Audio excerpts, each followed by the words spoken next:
Neema imeshuka Mapinduzi Cup. Mambo yamekuwa mazuri hapo jana, tumeshuhudia udhamini mkubwa na mnono ambao haujawahi kutokea kwenye Mapinduzi Cup wa kutoka Benki Kuu ya NMB ambao wameingia mkataba wa miaka 5, lakini pia zawadi mbalimbali kutolewa ambazo zimetajwa ikiwepo mfungaji bora, pesa imewekwa, lakini pia mchezaji mwenye nidhamu $500 pale na NMB imewekwa, atapata tuzo pamoja na $500. Yote hii ni kuhakikisha kwamba kila kitu kinaenda sawa kwenye michuano ya Mapinduzi. Tuko hapa na mwanachama pamoja na shabiki wa Simba kuona kuingia kwa NMB na udhamini huu mnono kunaenda kuleta chachu gani kwenye michuano hii ya Mapinduzi. Jibi, mambo? Bwana, pesa kabisa. Uko vizuri? Mimi niko vizuri. Kubwa zaidi tulizungumzia hili ambalo umekutana nalo pia na mimi pia naendelea kukujuza. Hapo jana NMB Bank wameweza kuweka udhamini mnono kwenye michuano ya Mapinduzi Cup. Umeona pia vipengele mbalimbali ambavyo watahusika kwenye kutoa zawadi. Itaenda kuleta chachu kiasi gani kwenye hii michuano ya Mapinduzi Cup? Kwanza awali ya yote tumshukuru Rais, Rais wa Zanzibar, makamu wa pili wa Rais wa Jamhuri ya Muungano Dr. Mwinyi. Tangu kuingia kwake katika urais pale, naona kuna maboresho makubwa sana katika mashindano ya Mapinduzi. Unajua mashindano ya Mapinduzi huko nyuma yalikuwa hayana tija sana. Mpaka unakuta timu zilikuwa zinapeleka wachezaji wa vikosi vya pili. Ile emphasis ilikuwa ni ndogo sana, encourage ilikuwa ndogo kutokana na na aina ya zawadi na aina ya mashindano yenyewe yalivyokuwa. Lakini kwa sasa yanaonekana yanatija. Tangu kuanzia pale kwenye milioni 50 tumeona uhitaji umekuwa mkubwa. Finali ya mwisho ile Simba ambayo anacheza na Mlandege ilikuwa finali ambayo ni tough. Simba walipeleka full team. Sumenelewa, walipeleka full team. Kwa hiyo hata hii inavyoonekana kabisa hakuna timu ambayo itapeleka wachezaji wa kawaida. Mimi nadhani full team zitafanya zitakwenda. Wachezaji wote ambao hawana majeruhi watakuwepo ndani ya mashindano. Kutakuwa kuna masuala kwa sababu udhamini umekuwa ni mkubwa. Na kingine, shukrani za dhati tutanguliza kwa mkurugenzi wa NMB Tanzania. Ameonyesha uthubutu, ameonyesha uthubutu. Benki ziko nyingi, lakini NMB wao wamesubutu kwenda kuweka udhamini katika mashindano ya Mapinduzi. Mashindano ambayo yanachezwa kwa muda mchache. Hela ni nyingi sana. Kwa sababu unaposema bingwa anachukua milioni 150. Afu ligi ya Tanzania bingwa anachukua milioni 100. Si umeelewa? Labda ukiongeza na ile bonus ya milioni 500 ndio inakuwa milioni 600. Kwa hiyo huku ni kubwa zaidi kwa sababu huku inachezwa mwaka mzima. Ndio unaitafuta hiyo milioni ngapi? 100 na bonus milioni 600. Weka milioni 600 ndio unaitafuta mwaka mzima. Sijui umeelewa Kwa gharama kubwa. Timu zinasafiri, mara umeenda mkoa huu, umerudi, umeenda mkoa huu, kwa hiyo gharama chungu mzima, mwaka mzima. Lakini hii ni mashindano ya wiki hizi. Wiki mbili. Unaenda kugombania milioni 100 na ngapi? Milioni 150. Ambapo unaenda kukaa kwenye station hii, timu haisafiri kwenda popote na unahudumua chakula, unahudumua hoteli pamoja na maradhi. Si umeelewa? Kwa hiyo huku maana yake ndani ya wiki mbili unaenda kugombania milioni 150. Ukiipata huku umepata hela nyingi kuliko huku kwenye ligi. Kwa hiyo haya mashindano ina maana yana pesa nyingi. Bingwa milioni 150, wa pili milioni 100, wa tatu milioni ngapi? 50. Si umeelewa Alafu nenda kwenye mchezaji bora, man of the match.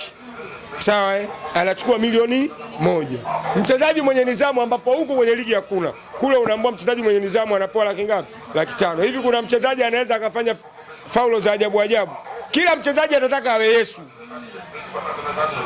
Sio, umeelewa Maana yake hatotaka kuvunja sheria ili aweze kupata kupata hiyo tuzo. Kwa hiyo fair play zitakuwa ni nyingi sana katika mashindano. Tanzania kubwa, tunaenda kuzungumzia michuano ya Mapinduzi ambayo inaendelea hivi sasa, tayari imekwisha kufunguliwa. NMB Mapinduzi Cup 2025. NMB ndio mdhamini mkuu ambaye hapo jana ametambulishwa.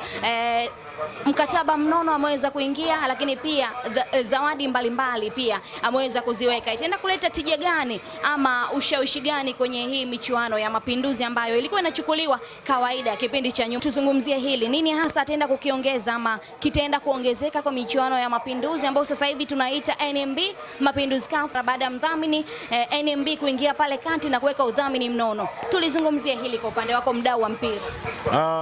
Fedha siku zote ndio chachu.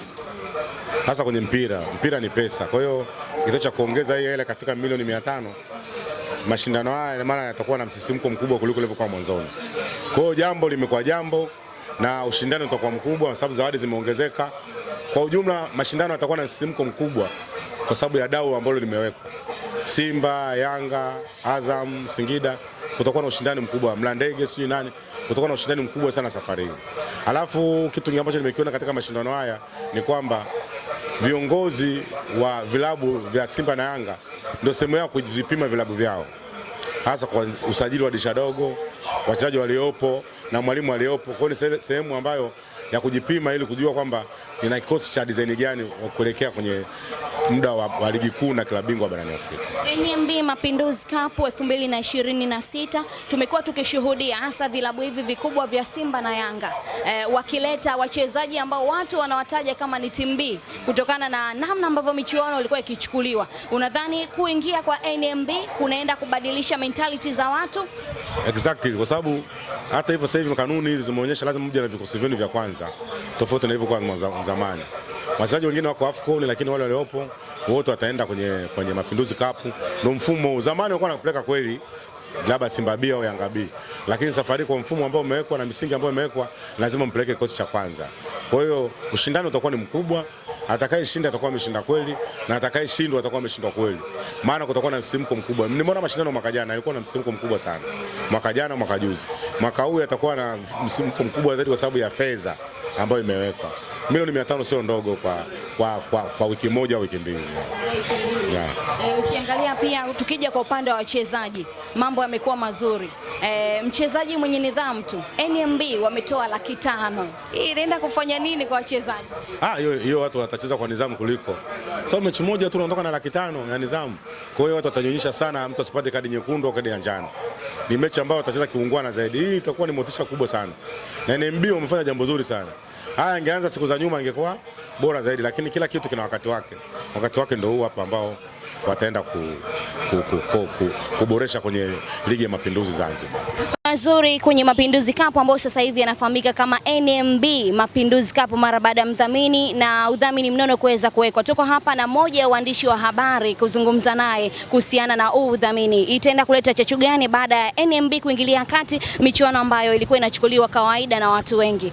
Mambo vipi? Mambo poa kabisa. Uko vizuri? Nimetulia kabisa. Wewe ni mdau wa michezo, ni mwandishi wa habari. Hebu tujuze kidogo kuingia kwa NMB kwenye hii michuano ya Mapinduzi Cup na kufahamika kama NMB Mapinduzi Cup. Mkataba wa miaka 5 unaenda kuleta chachu gani kwenye hii michuano? Kwanza ni jambo zuri, na ukiangalia kutoka kwenye Mapinduzi Cup hadi kuja kwenye NMB Mapinduzi Cup ni moja ya hatua nzuri sana kwa ligi yetu ya Mapinduzi. Na ukiangalia kuna baadhi ya vitu NMB wamevileta ambavyo havikuwepo. Kama mchezaji bora anapata 500,000, si ndio? Na milioni 1 of course. Na ukiangalia ligi yenyewe mchezaji mwenye nidhamu 500,000. Kwa vitu ambavyo havikuwepo vinaleta chachu kwenye ligi ya Mapinduzi. Na ukiangalia mshindi wa kwanza anajichukulia milioni 150. Kwa hiyo NMB wamekuja kuongeza kitu fulani hivi kwenye Mapinduzi, na wamekuja kuongeza ladha ya ligi na watu wengi kuwavutia. Naweza nikasema hivyo. Hii michuano ilikuwa inatazamiwa kwamba ni michuano ya kawaida kwa sababu inachezwa kwa muda mfupi, na ukitazama hata vilabu vetu hivi vikubwa vilikuwa vinapeleka wachezaji ambao wanaonekana kama hawana quality kubwa kwenda kule. Kuingia hapa kwa udhamini mnono na makombe na mataji ambayo yamewekwa yanaenda kuwashawishi kiasi gani unadhani hivi vilabu? Inashawishi kiasi kikubwa kwa sababu ukiangalia zile tuzo ambazo wanazitoa tu timu haitakubali ipeleke wachezaji ambao walikuwa wanakaa benchi muda wote, kwa sababu itakuwa na ushindani mkubwa sana. Ukiangalia mshindi wa kwanza anachukua milioni 150 tofauti na mwanzo. Kwa hiyo ile chachu ya kutoa pesa nyingi pia hata kubali ile mpanzo akae nje hapa, lazima utampeleka kibisawala akaita ushindani mkubwa sana. Watu wamlete Dennis Mkana acheze kumwacha wachezaji wengine ambao walikuwa na performance nzuri sana. Kwa hiyo mimi naona ni mashindano ambayo yatakuwa na chachu kubwa sana kwa baadhi ya timu zetu, pia kwa wadau wa kimichezo. Kwa hiyo naweza nikasema ni ligi ambayo itavutia sana. Asante sana. Shukrani.